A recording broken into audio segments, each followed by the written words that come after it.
Hi hello ನಮಸ್ಕಾರ welcome back to Kannada ಮಾಹಿತಿ ಮಾಧ್ಯಮ ಯೂಟ್ಯೂಬ್ ಚಾನಲ್ಗೆ.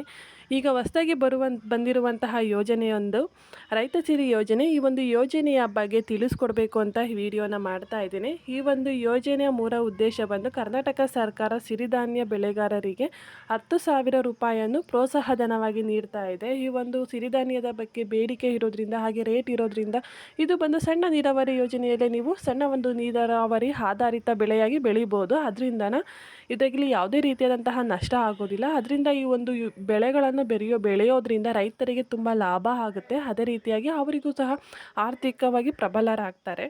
ಹಾಗೆ ಈ ಒಂದು ಯೋಜನೆಯ ಮೂಲ ಉದ್ದೇಶ ಬಂದ್ಬಿಟ್ಟು ರೈತರ ಸಿರಿ ಯೋಜನೆ ಜಾರಿ ಮಾಡಿದೆ. ಈ ಯೋಜನೆ ಸಿರಿಧಾನ್ಯ ಬೆಳೆಗಾರರನ್ನು ವಿಸ್ತೀರ್ಣ ಮಾಡೋದಕ್ಕಾಗಿ ಅವರನ್ನು ಅಂದರೆ ಸಿರಿಧಾನ್ಯ ಬೆಳೆಗಾರರಿಗೆ ತುಂಬ ಜನ ಬೆಳೀಲಿ ಅನ್ನೋ ಒಂದು ಉದ್ದೇಶದಿಂದನ ಈ ಒಂದು ಯೋಜನೆಯನ್ನು ಜಾರಿಗೆ ತಂದಿದ್ದಾರೆ. ಈ ಒಂದು ಯೋಜನೆ ಅಡಿಯಲ್ಲಿ ಪ್ರತಿ ರೈತರಿಗೆ 1 ಎಕರೆಗೆ 10,000 ರು ಹಣವನ್ನು ಅವರ ಖಾತೆಗೆ ವರ್ಗಾವಣೆ ಮಾಡ್ತಾರೆ. ಅದೇ ರೀತಿಯಾಗಿ ಈ ಒಂದು ಮೊದಲನೇ ಕಂತಿನ ಹಣನ ನೀವೇನು ಸಿರಿಧಾನ್ಯ ಬಿತ್ತನೆ ಮಾಡಿರ್ತೀರಾ ಆ ಒಂದು ಬಿತ್ತನೆ ಮಾಡಿ 30 ದಿನ ಅಂದರೆ 1 ತಿಂಗಳ ನಂತರ ನಿಮ್ಮ ಖಾತೆಗೆ 6,000 ಹಣನ ಹಾಕ್ತಾರೆ.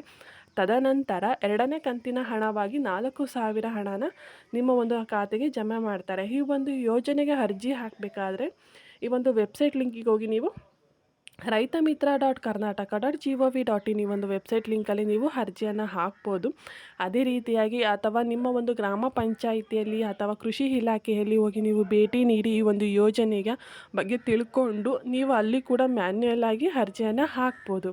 ಇದು ಬಂದು ಕೆಲವೊಂದು ಕಡೆ ರಾಜ್ಯದಲ್ಲಿದೆ, ಕೆಲವೊಂದು ಜಿಲ್ಲೆಗಳಲ್ಲಿ ಇಲ್ಲ. ಅದರಿಂದ ನೀವು ಈ ಒಂದು ಯೋಜನೆಯ ಬಗ್ಗೆ ತಿಳ್ಕೊಂಡು ನೀವು ಅರ್ಜಿಯನ್ನು ಹಾಕ್ಬೋದು. ಹಾಗೆ ಈ ಒಂದು ಅರ್ಜಿ ಹಾಕೋದಕ್ಕೆ ಬೇಕಾಗಿರುವಂತಹ ದಾಖಲೆಗಳು ವಸತಿ ಪ್ರಮಾಣ ಪತ್ರ, ಆದಾಯ ಪ್ರಮಾಣ ಪತ್ರ, ಭೂ ದಾಖಲೆಗಳು, ವಿಳಾಸ ಪುರಾವೆ, ಆಧಾರ್ ಕಾರ್ಡ್, ಬ್ಯಾಂಕ್ ಪಾಸ್ಬುಕ್ ಇಷ್ಟು ಡಾಕ್ಯುಮೆಂಟ್ ಇದ್ದರೆ ನಿಮ್ಮ ಒಂದು ಅರ್ಜಿಯನ್ನು ನೀವು ಹಾಕ್ಬೋದು. ಹಾಗೆ ಈ ಒಂದು ಯೋಜನೆಗೆ ಸ್ವಂತ ಭೂಮಿ ಇರಬೇಕು ಅನ್ನೋ ಅವಶ್ಯಕತೆ ಇಲ್ಲ.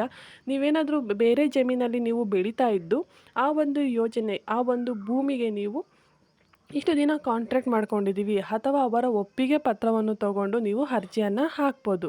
ಅದೇ ರೀತಿಯಾಗಿ ನಿಮ್ಮ ಪಿತ್ರಾರ್ಜಿತ ಆಸ್ತಿಯಾಗಿದ್ದು ಅಪ್ಪ ಅಮ್ಮ ಹೆಸರಿನಲ್ಲಿ ಇದೆ, ಖಾತೆ ಪಾಣಿ ನಾವಿನ್ನೂ ಡಿವೈಡ್ ಮಾಡ್ಕೊಂಡಿಲ್ಲ ಅನ್ನೋರು ಕೂಡ ಅವರ ಒಂದು ಡೆತ್ ಸರ್ಟಿಫಿಕೇಟ್ ಅಂದರೆ ಮರಣ ಪ್ರಮಾಣ ಪತ್ರವನ್ನು ತಗೊಂಡು ನೀವು ಅರ್ಜಿಯನ್ನು ಹಾಕ್ಬೋದು.